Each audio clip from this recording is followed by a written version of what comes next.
Hi, I'm Morgan, welcome to my channel, and today I'm going to be talking about what I read in the month of June. I'm a little behind again. I'm terrible at this. I tell myself like once a week and then I don't because I have a job now and I'm very tired all of the time. But I'm here now. Like you're gonna get some book content eventually. It might just take me a while. Also, I don't think I've done a video with my new hair. It's orange. It doesn't look orange just now, it looks more yellow. But that's just because it's washed out. It's orange! I'm having fun with it. No more pink, now orange. The first book I read in June was... I'm holding it the wrong way, hold on. The first book I read in June was Call Down the Hawk by Maggie Stiefvater. I think that's how you say her name. I'm not entirely sure. I think I've been pronouncing it wrong my entire life. I gave this, unsurprisingly, 5 stars. And yes, I did only read it because Mr. Impossible came out. Just, please don't judge me. I was so scared that I wouldn't enjoy it because I loved The Raven Cycle and I was just terrified this would not live up to it. It's fine though, because as I said, I gave it 5 stars. It was great. So this is the first book in the Dreamer trilogy, which is the sequel trilogy to The Raven Cycle. What's it called? What's 4? Is it a quadrology? Am I just making that word up? I don't know. The Raven Cycle series. But also, I just call it the Ronin trilogy. So if I call it the Ronin trilogy, that's what I'm talking about. Because until it got released, Maggie just called it the Ronin trilogy. So that's what it is in my head. So the first book in the series, this one, follows Declan and Ronan Lynch, the Lynch brothers, the brothers Lynch. I hate it when they say that, but also here we are. As well as other dreamers and dreamer adjacent people. If you've never read any of these, this is kind of a spoiler for the Raven Cycle, but you know, it's just like a small part of it. It's not like a massive spoiler that's going to ruin the whole thing. Basically, Ronan can pull things out of his dreams, and when he wakes up, they're still here. They don't have to be like real things. It's anything he can imagine, he can pull out. They call it dream logic, so you know, there's lights that don't actually turn off because there's no actual power source to them, they're just lights. Things like that. In Call Down the Hawk, Ronan is trying to figure out how to be a dreamer in the normal world. He's trying to figure out where he fits and also trying to continue his relationship with Adam because Adam is now at school. He's at Harvard, I believe, because, you know, Adam parish supremacy. And Ronan's older brother, Declan, who knows all about the dreamer stuff, even though he himself is not a dreamer, is looking for a mysterious painting. We also meet the characters of Jordan and Hennessy, I think it's Hennessy, who are art forgers and they have their own connection to the world of dreams and dreamers. And our last kind of protagonist person is Carmen Farrock, I think it's Farrock Lane, who works for an organisation that is killing dreamers. Because apparently one of them, a dreamer, somewhere, is going to cause the end of the world. Yeah, this is great. I want to consume the whole trilogy right now. I would like to just swallow it whole. That's not possible because the third book isn't out yet. What I'm most excited about / for is the world building that Maggie's putting into this. You know, we're finally learning a lot more about how magic plays into things in the world outside of Henrietta and the Gangzé who, you know, we all know and love. And that's probably why Jordan and Hennessy were 2 of my favourite characters in this book, because they brought an outside perspective into the magic of this world and the concept of being a dreamer and being a dream and how you deal with just not having control over this part of yourself. One of the reasons I never read this as soon as it came out is because I wasn't sure how I would feel about the new point of view characters. But as you can probably tell, given the fact that I've said I love Jordan and Hennessy multiple times, I was actually pleasantly surprised. I found them all really kind of interesting and, you know, there's a contrast between them all, which is definitely, you know, a good thing for a continuation of a world / series. And I think bringing in other interesting characters does make you want to read the rest of the series that's still to come. Of course, I am in fact still, I was going to say a ship name, but it sounds so weird because Adam and Ronan is pinched technically, which I hate. But I'm still trash for their relationship. I love them. They're two of my favourite characters. So I loved all of the moments of them interacting. I enjoyed getting to be in Ronan's head a lot more because Ronan is one of my faves. And I enjoyed kind of seeing their relationship because I feel like in The Raven King, we do get it, but we don't get as much as you would have liked. But there's more of a focus on it in this series because, of course, Ronan is our protagonist. But I also think it was a really good change of pace to see us in Declan's head and seeing how he interprets everything that's going on. And also, I really liked Jordan and Declan's burgeoning relationship. Truly phenomenal. So now I'm going to kind of give a bit of a spoiler. It's not a big spoiler, but if you don't want to know information about this, don't listen to the rest of the review. Basically, I just loved Declan and Hennessy just being the emo bitches that they are, bonding over being dreamers. Like, Ronan's reaction to finding her is basically, we all dream our own nightmares, you are not special, bitch, let me help you. And that is just truly warms my soul. And also, I am truly looking forward to all of the hijinks with Bride that are going to come in Mr. Impossible, if I can get up the courage to finally read it. The next book I read in June was 5 Stages of Andrew Brawley by Sean David Hutchison. That's a mouthful. As you can see, this is a second-hand book. Please ignore the sticker. I tried to take it off, but it didn't work, so I'm gonna have to do the, hairdryer hack. I don't know. It's all complicated, and I'm lazy. I gave this 4 stars. This is a YA about a boy who lives in a hospital, not as a patient, so it's like a secret, obviously. And he meets another teenage patient and they bond over their shitty situations. The best part of this was, hands down, the characters. Our main character, Andrew, the titular Andrew, he bonds with so many different people in the hospital. The 3 ER nurses, the 2 teenagers in the paediatrics wing, the paediatrics ward nurse, the old guy who runs the cafeteria, the quiet cashier who works in the cafeteria with them, and of course Rusty, a boy who literally went up in flames. All of the characters were just so interesting. I would have read individual stories about each of them, and all of their interactions with Andrew were just amazing. Like, all of these separate relationships, they felt real, and I really, really liked that. However, I did find some of the plot hard to believe. Like, people would have questions about a random sketchy teenager wandering about.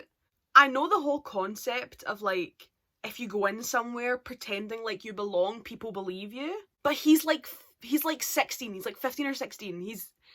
People are gonna ask him where his parents are, you know what I mean?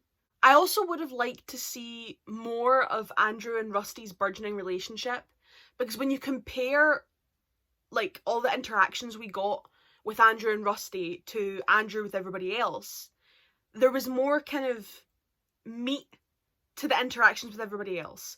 We saw those relationships in practice. For Rusty and Andrew, it ended up being a lot more trust me, they love each other. I don't know, I didn't really like that. The bond they had was clear, but by the end of the book, we were kind of just expected to believe they'd progressed to this amazing level. I don't know, it wasn't as believable as the other relationships.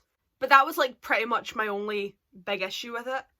And I really liked the writing style. I do want to read some more of Sean David Hutchison's stuff. I have a couple of his books on my TBR, I believe. This is a good, solid, queer YA about a gay teen dealing with trauma. That's just how they all are. It was good. The next book I read was Lies Like Poison by Chelsea Pitcher.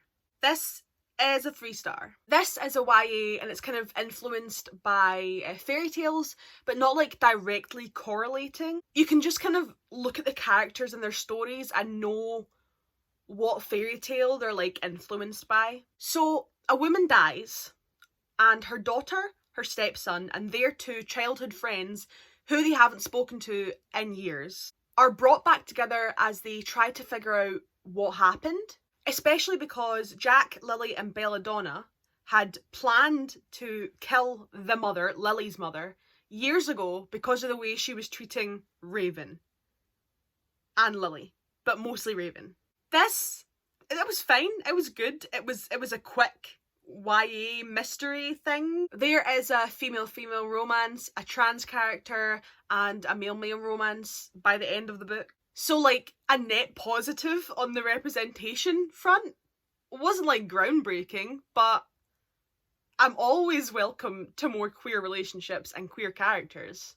Oh, and they're all main characters, so, you know, that's always a good thing. However, this is a spoiler, but it's about the queer rep. So, Jack, one of the main characters, comes out during the course of the novel, and his pronouns change immediately. However, he is referred to using she, her earlier on in the book. But it's a case of Jack comes out to himself and the pronouns change. So even if, like, he isn't aware of his, well, he is aware obviously, but he's suppressing his own, you know, identity, and it's only when he's no longer suppressing it that he is referred to properly. So the other characters aren't misgendering him. He is not yet willing to be aware of himself, if that makes sense. I don't know. It was kind of, I don't know. It didn't feel like overly bad, but also I'm not a trans person, so I don't really get a say in that. I feel like the way it was written, it was done well. Like, you know, this was the way the character had to be written. And I did appreciate that once Jack came out to himself, he was never misgendered. Even when other characters were referring to him, the author just didn't use pronouns, just referred to him as Jack, so that even though he wasn't out to the other characters, he wouldn't be misgendered from that point on. So, you know, I feel like that was kind of a good way to do it. When it comes to the mystery and kind of the mysterious plot points, I feel like they were kind of obvious and fairly predictable, but they were still teased out in a way that made it interesting. I think the fact that it's a quick read and it's not a massive book definitely helps with that. I don't know if I would like outright recommend it. Like, it's not a book where I'm like, oh, this is amazing, everyone should read it. But I wouldn't not recommend it. Like, I enjoyed it. It was fun. If you're looking for kind of a very like solid middle of the road YA mystery, then, you know, this. Personally, I would still recommend A Good Girl's Guide to Murder before this. But yeah, I enjoyed it. I did enjoy it, and I read it really quickly. It was a fun read. So the next book I read was Love, Frankie by Jacqueline Wilson. It's heavy. It's a hardback. And I did give it 4 stars. Now, look, okay, right. I am very aware I am not the target age range for this book. This is very much what you would call like a middle grade. It's for like preteens and say like early teenagers, like 13-year-olds, if that. But I loved Jacqueline Wilson as a kid. She was my favourite. And I am very gay, so I had to buy this because it's my childhood and it's queer. Oh, I need to show you this quickly. I talked about it in my last video in my mid-year book freakout tag. Look at this! It's great. It's very beautiful. So, this follows 13-year-old Frankie as she navigates her mum's chronic illness, her parents' separation, and the discovery of her own sexuality, in typical Jacqueline Wilson fashion. Like I said, it's a preteen book with a lesbian main character. I am losing my goddamn mind. I would have loved to read this. When I was like 11, I would have been like, oh my god, what? So the 4 stars was probably more for my 12-year-old self more than anything. Because it's written for preteens. Like, the writing is not something that I would be like, oh my goodness, I love this now as a 22-year-old. But, you know, it's preteen, it's written for a preteen, it's easy to understand, which is, you know, the whole point. But I like Jacqueline Wilson. I do like how she writes stories. The first 2 chapters felt a bit clunky, just kind of with exposition, what was that? Exposition and character introductions.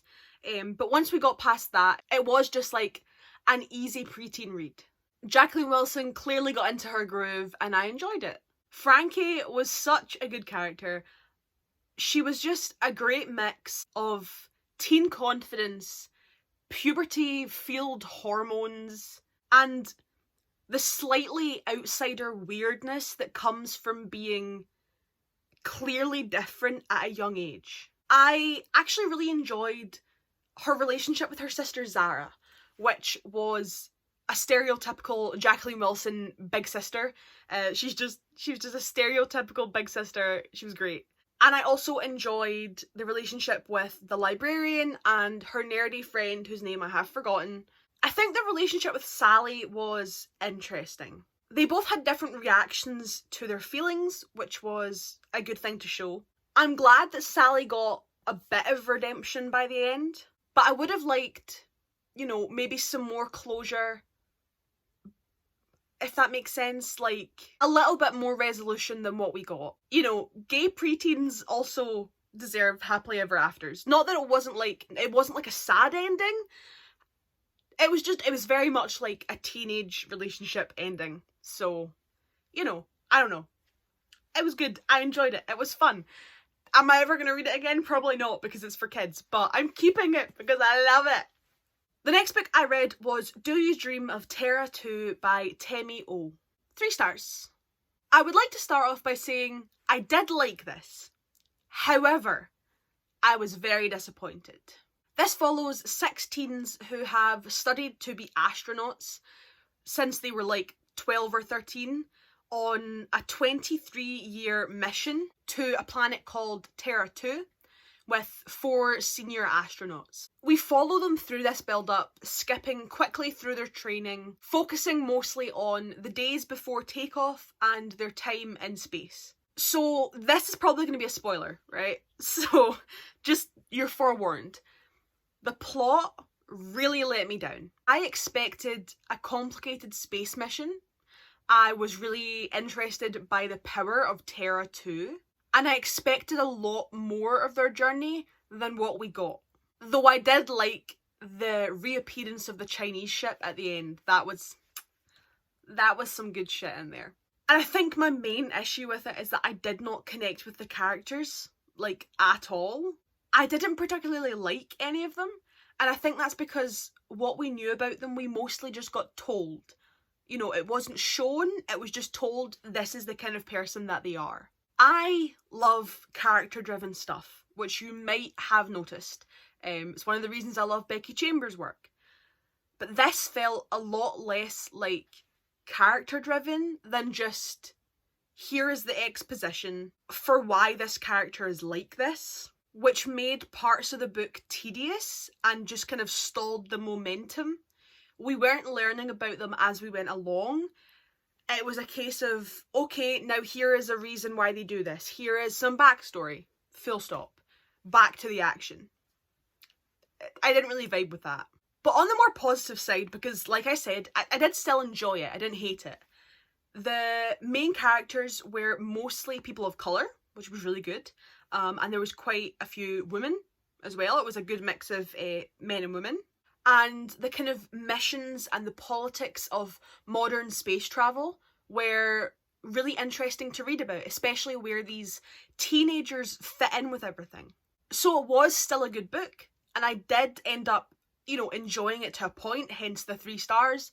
I was just really let down when I compared it to, like, what I read in the blurb. So the next book is also a library book, so no more holding things for me. I keep getting books from the library and being disappointed by them. This is another one. This is I'm Thinking of Ending Things by Ian Reid. I now understand why people say go into this knowing absolutely nothing. If you're going to read this, or indeed watch the movie, don't listen to me talking about it. Do not. You do not want to know anything about it. Except for the fact that I didn't really like the ending. So, do with that what you will. I gave it 3 stars, but it's like a reluctant 3 stars. Just FYI. Without going into too much detail, because I don't want to give it away, we are following our unnamed narrator and her boyfriend as they travel to meet his parents, not her parents. And she is thinking about their relationship and whether or not she wants to continue with it. Now, one of the good things about this book is that it grabbed me by the throat from the very beginning. It's relatively short and intensely creepy, relying less on fear-inducing horror and more getting under the reader's skin to unsettle them. I thought I was going to love it. I thought I was about to have a new fave, and then the ending happened. Now, this part will have spoilers, so if you don't want the spoilers at all, if you're going to read this, go away now. Or don't go away, please don't go away, fast forward. I hated the ending. It felt so anticlimactic. It was out of place and unoriginal in such a well-written book. I know that it's not technically playing on the multiple personalities trope that stigmatizes DID, but it felt much too close to that for me to be happy with. It gave me Identity vibes. Like the movie Identity? Yeah, that's what it felt like. And I know some people thought it was like smart or unique or whatever, but I felt like it was a cop-out more than anything, and it undermined everything that came before it. I think it should have just been a straightforward, creepy story. Didn't even need to be straightforward, like, you didn't have to give us an explanation. You could have just continued on with the creepy factor. Oh, I felt so let down because I enjoyed it up until then. And really, it only got 3 stars and not 2 stars because of how much I loved the first, like, 2/3 of the book. Oh, this is probably going to be one of this year's biggest disappointments. Honestly, I've never felt more let down by a book. I had quite a few disappointments this month. Not necessarily bad books, just things where I was like, I expected more from you. And that goes for the next one, which is It's Not Like It's a Secret by Misa Sugiura. Sugiura. I apologise. 3 stars? 2.5 stars? I am still not entirely sure how I feel about this one. This is a YA female-female romance about 16-year-old Asian American Sana. She and her parents move from somewhere more suburban. It's like the Midwest or something. I don't know American geography. To California. Sana makes new friends who are Asian American like her and discovers a sense of community that she'd never really felt before. She meets a girl who seems to reciprocate her feelings, unlike her old best friend who she had a crush on, and also deals with her dad's ever increasingly obvious affair. So, first of all, what I liked about this. I liked Sana, I liked her exploration of community and what that means, especially as she is a child of immigrants. She isn't connected to her parents' culture, you know, the culture that she has ethnically inherited, but she also isn't fully connected to the culture of the people around her, specifically the white people around her. And I really enjoyed seeing Sana and her friends kind of try and balance this out and kind of making their own culture in their community, which, yeah, that was really interesting to read about. I also liked seeing Sana and Jamie figure out their relationship. It was very cute. And I liked Sana learning that her parents are actually people, which is not something she really thought about before. Now, this is what I didn't like, and it is spoilers. I don't like cheating narratives. I do not like miscommunication. Oh my god, like, a bit of miscommunication is fine, but like this much miscommunication?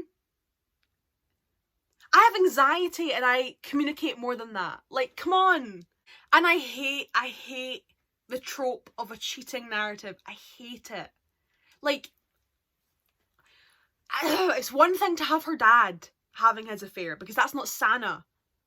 But to then bring that into Sana's relationship, I did not like that. If you're less annoyed by them than me, you'll probably enjoy this more, because I think that's what ruined it mostly for me. I got to that point and I was like, I don't really want to read this anymore, but I wanted to finish the book. Because it's a fun read. It's just like a typical queer YA. And I enjoyed the characters and I enjoyed a lot of the other aspects of the plot.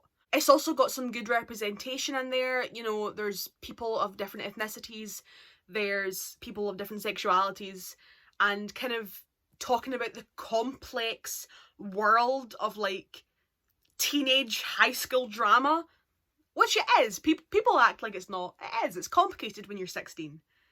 But that cheating and miscommunication trope ruined it for me.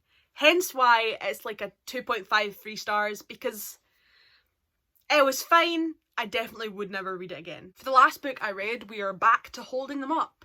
And that book is Cinderella Its Dead by Kaylin Barron. I remembered to say she is dead this time, because she is. Very dead. I gave this 4 stars. It was a good way to end the month. And I enjoyed it a lot more than the last couple of books that I talked about. This follows 16-year-old Sophia, who lives in a world where girls are married to whichever man picks them at the ball. Within the ages of 16 and 18, they have 3 balls they can go to, and after that they become forfeit. Which means that they basically go to the castle and never return, or they have to go away somewhere and work. Sophia doesn't want to marry some random man. In fact, she would much rather marry her best friend, Erin. So Sophia flees the ball, and in her fight for freedom, she discovers that the story she has been raised on, the story of Cinderella and the prince, isn't true. I really enjoyed this. I loved all of the main characters, who were all women, by the way. Particularly, I loved Sophia and Constance, unsurprisingly. I loved their burgeoning relationship and Sophia's stubborn need to just topple the kingdom. This was a well-written, fresh, queer take on both Cinderella as a story and the legacy of fairy tales and folk tales, all that kind of stuff. I would definitely recommend this, especially if you're a fan of fantasy and fairy tales, or you're looking for a fun, adventure-filled female-female romance. And those are all the books that I read in June. Finally. I know it's August, but finally. Thank you so much for watching. I'd love if you could like, comment, subscribe, come chat to me in the comments down below, or on any of my social medias, which will be linked in the description. I have both a Goodreads and I'm starting to use Storygraph as well, so if you have either of these, you should come follow me and see what I'm reading. As always, thank you so much for watching, and I will see you next time. Bye!